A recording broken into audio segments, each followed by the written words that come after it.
talk about one of the principles of being a Unitarian Universalist. Principle means something that's important that we all try to follow and do. Today we're going to talk about honoring other people and respecting them and treating everyone good. You know what respect is? Okay. All right, I have a couple different examples. Why don't you just pick one and then we'll just decide what we're... Okay. Now you want to read that one? You are in the library. You want to read a book about airplanes. Someone is already reading the book.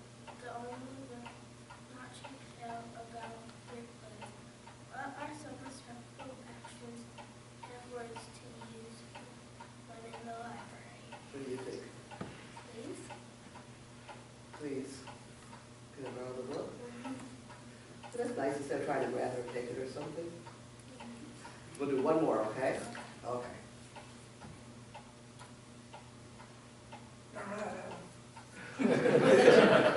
Okay. A new child comes to your class at school. She wears different clothes and is shy. You notice she wears a headset. She doesn't talk loudly well. What are some respectful actions and words to welcome a new child to your class? What would you do? If they were lonely at recess, I would play with them. Mm-hmm. And nice to meet you. Very good. Thank you very much. I appreciate that.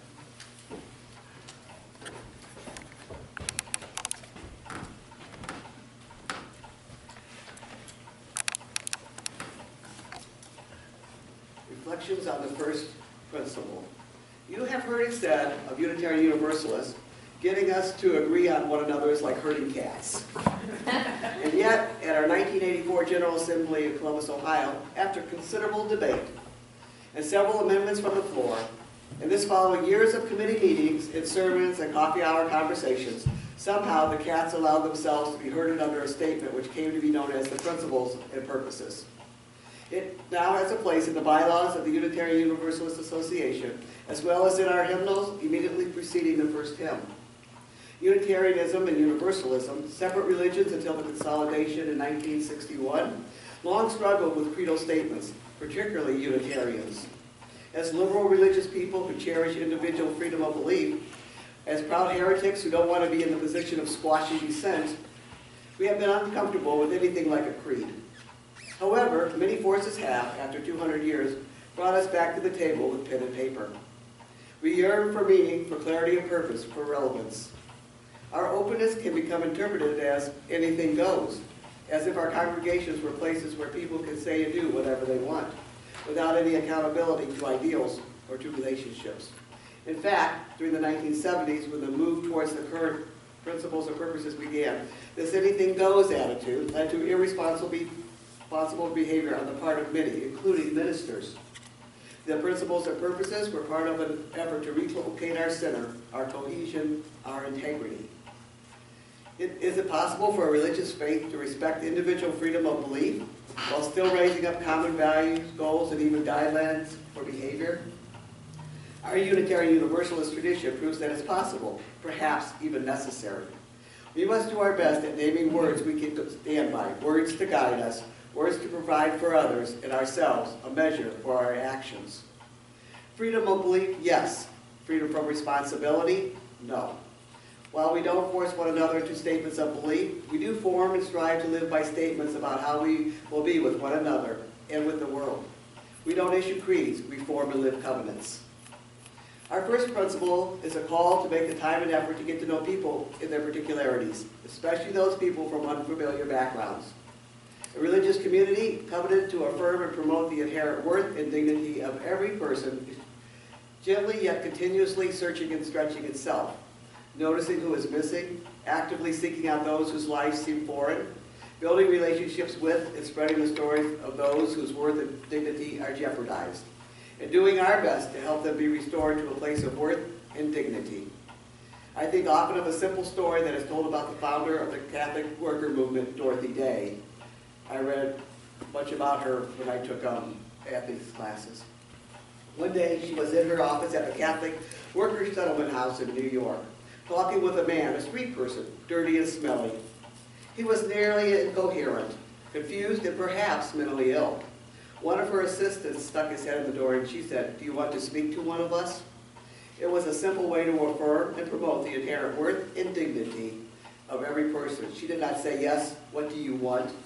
She did not make the assumption that the assistant wanted her. She said, "Did you want to speak to one of us?" When I am tempted to ignore another person because I do not think he or she is important, because of a prejudice I carry inside me, I try to remind myself of this simple story about Dorothy Day. Our first UU principle states that we covenant to affirm and promote the dignity, the inherent worth and dignity of every person. I've never heard anyone say, "He's a good man," about Osama bin Laden, Saddam Hussein, or even President Bush. Does this principle mean that I should? Dr. William F. Schultz is an ordained UU minister who served as president of the UUA for 8 years and as executive director for Amnesty International USA for nearly 12 years after that. He is now a fellow at the Carr Center for Human Rights Policy at Harvard. Here's the sad thing. He lost faith in the first principle. I quote from his UU World article last winter. "Our doctrines about human nature, such as the Unitarian-Universalist Association's affirmation of the inherent worth and dignity of every person, rest uneasily in a world full of torturers. In what sense can we defend the notion that a torturer is a person of inherent worth and dignity? I can't begin to imagine what he's seen in those years with Amnesty, and I suspect no one else here could either. But all of us have had a heightened awareness of evil in the world since 9/11, and can certainly relate to his feelings." Reverend Sean Parker Dennison of South Valley UU said the following soon after that horrible day. "This is perhaps the most difficult time I can imagine to live by this principle. Like many of the people I hear on the television coverage, and even like our president, I feel the fierce fire of anger in my veins. How easy it would be to let it ignite into hatred and vengeance. How easy it would be to begin to dehumanize those who I believe to be responsible for this act of terror that has changed the world I live in. How easy it would be to say that they have forfeited their worth and dignity by committing an inhuman act. It would be easy to give in to that kind of thinking because I am enraged. It would be these despicable acts called cowardly, they are evil, and they are wrong. There is no system of thought, religious or secular, that condones such an act. Only the most selfish and misguided of minds can conceive such horror. Yet even in the face of this incredible wrong, our principles stand. We must grapple with them, wrestle with them, and let them guide us, even in the face of this tragedy. As I have wrestled this week with what to say, I have become convinced that now more than ever, we must commit ourselves to live by this principle. Every person has value. Every life is precious. Each baby, child, teenager, adult, and elder deserves life, liberty, and the pursuit of happiness. This radical idea is the foundation of this amazing country, the best of what America has offered the world. The heart of democracy is the understanding that every person is important. To live by this principle in the face of tragedy is a very difficult thing, but it's exactly the right thing to do.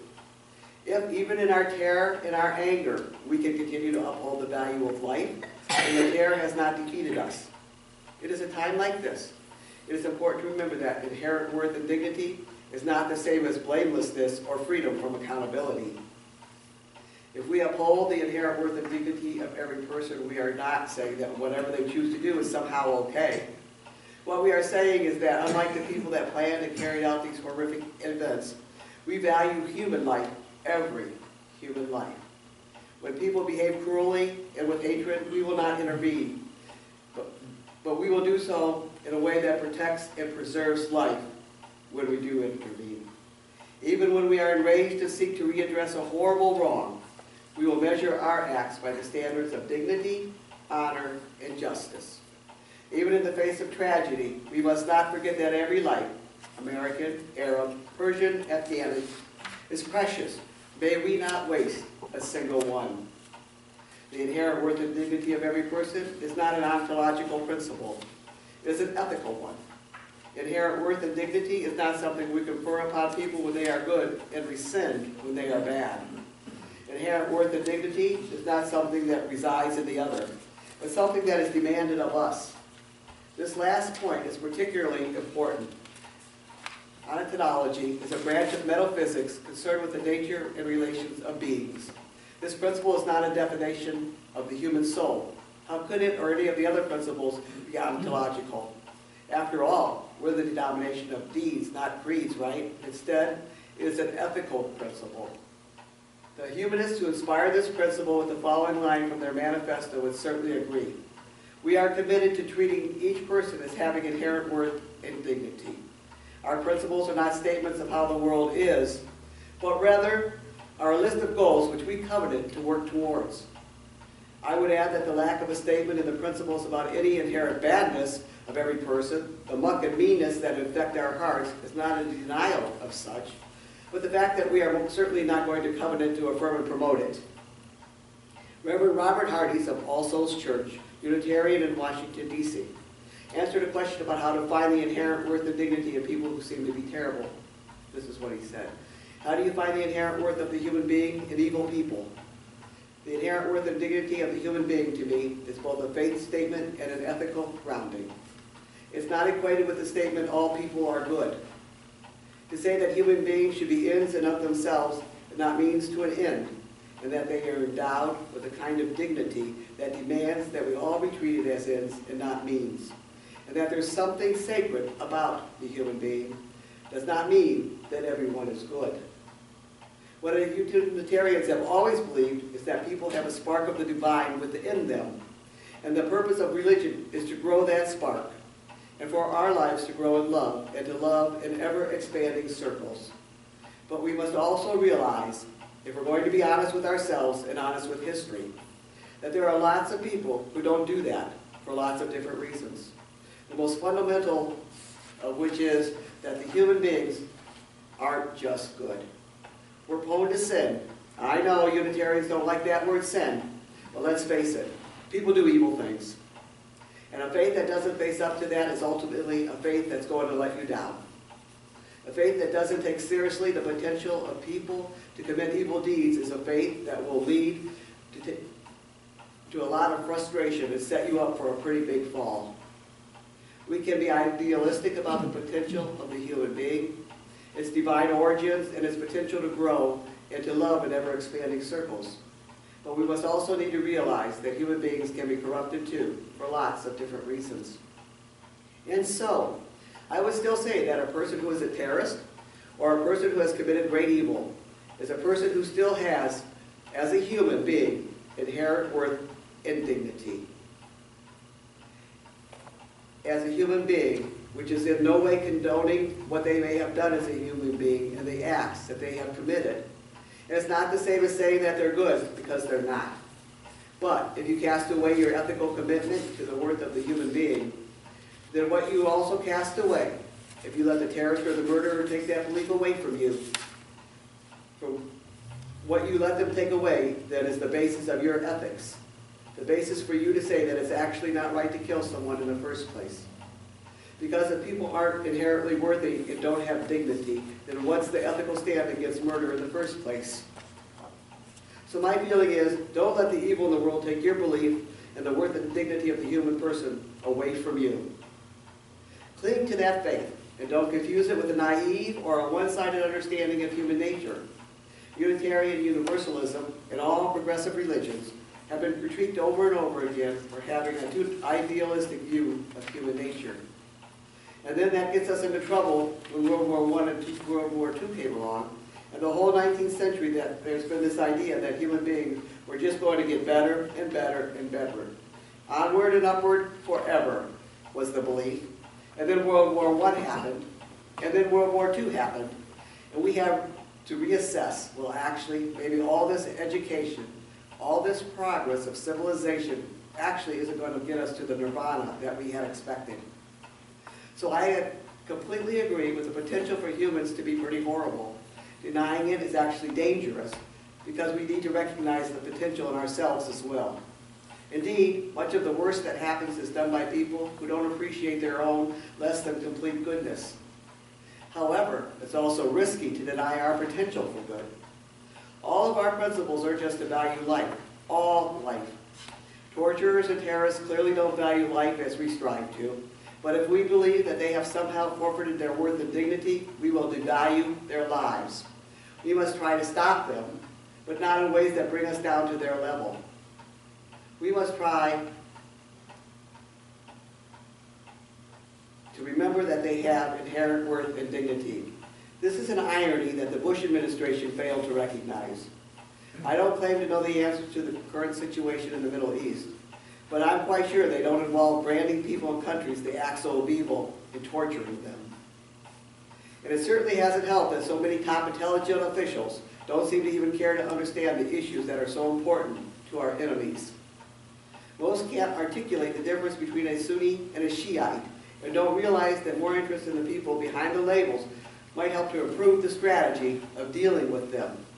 And on a side note, the difference is Sunnis believe that Abu Bakr, the father of Muhammad's wife, Aisha, was Muhammad's rightful successor, and that the method of choosing or electing leaders endorsed by the Quran is the consensus of the Ummah, the Muslim community.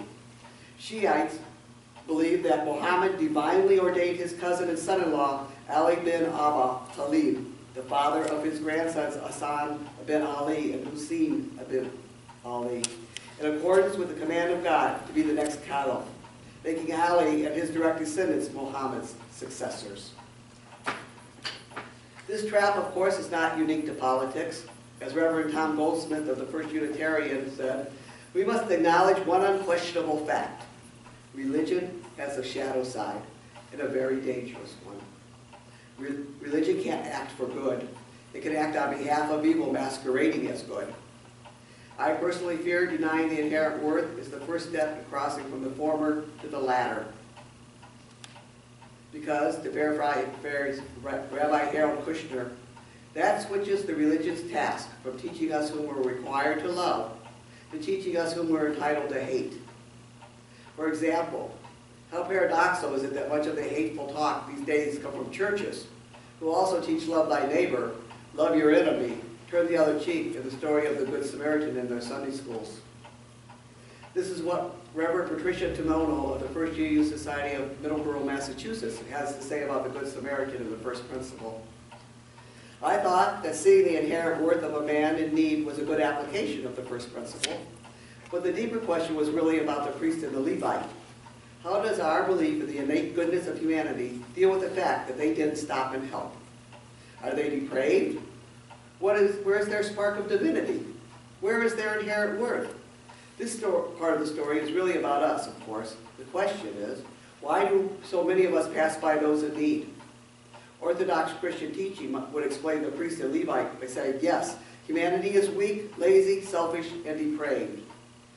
It's built in, they'd say, only through Jesus, the Son of God, can we rise above our condition, and we have to work at it constantly. The Unitarian-Universalist, however, would be transfixed on that Samaritan. How do you explain him, they demand, huh? He's pretty divine. Rather than answer, of course, the Christians would then challenge, but if humanity has such potential, if we're as potentially divine as you say, then how do you explain the Levite and the priest? Now that's a good question. UUs would probably point to ignorance, ordinary selfishness, lack of social and spiritual maturity as barriers to their divinity, and so they pass by. They'd say, only through constant search for truth and meaning and constant struggling towards justice and spiritual wholeness do we rise above our condition, and we have to work at it continuously. If the Samaritan story is any indicator, then maybe it doesn't make any difference which view of humanity we have, whether you believe humanity to be essentially sinful or born with the same potential as Jesus. But the Samaritan story deals with rather ordinary human failure. If UUs are committed to respecting others, even if the other pays no homage to any of the commandments, is able to live without being bound by morality or conscience, is driven solely by greed, is a brutal killer, or even Hitler, a valid question is, what resources does Unitarian Universalism have to deal with human monsters? Now consider the following story. When he was 20 years old, Aikido martial arts expert Terry Dobson was on a train in Tokyo when a huge, drunk, and dirty laborer staggered into his car, screaming wildly. This drunken man swung at a woman holding a baby, knocking her down, and then advanced looking for other victims. Although Aikido is an art of reconciliation, it studies how to resolve conflict, not start it. Dobson admitted that in his heart, he had always wanted a legitimate opportunity whereby he might save the innocent by destroying the guilty. And this was it. He blew the brute a kiss, successfully attracting his ire. He was going to flatten this guy. But just as the drunk called off to hit him, a voice from the side called out, "Hey!" And a little old man, beaming happily, invited the drunk to sit down. As he defiantly stood his ground, the immaculate little gentleman asked the drunk what he'd been drinking. He ignored the swearing, which he got in reply, and then conjectured, "Sake?" saying in a pleased voice that he and his wife enjoyed sake often. He smiled into the dirty, loud face. The man stopped and looked confused. And then suddenly he was sobbing, admitting that he was an alcoholic. The Aikido expert had seen and was ready to respond to a human monster, but the old man assumed a spark of divine. Had the drunk been flattened, he would have been arrested and Dobson would have been a hero. The story as it played out illuminates everything that is so different about living the first principle. When the Aikido expert left the train, the drunk's head was in the old man's lap. And so what should happen next? Perhaps no one has a clear answer. And yet, go and do likewise, Jesus said. In ordinary life, that is where our idealism falls apart. Belief in humanity's depravity allows us to feel all too good about stumping out evil or removing or isolating those who are experiencing problems. But when we do this, we are in fact disregarding our own failures. There were two experts on that train capable of intervening on behalf of those who were in danger. Had the little man not been present, it would have been appropriate to deck the drunk because he was a danger to everyone. It is good to have a variety of responses available.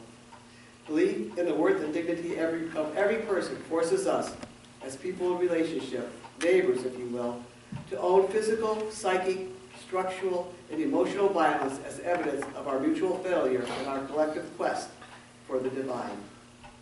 Living the first principle also leaves us to assume tremendous responsibilities for those in need when our lives are already enormously burdened. But that's not what it's all about. It is about seeing the divine in the other. So the next time someone tells you that being a you is too easy because anything goes, hopefully now you'll have a few ideas about how to enlighten them of such a ridiculous notion. The first principle is really hard. It's not a get-out-of-jail-free card. It's not an affirmation that all people are good.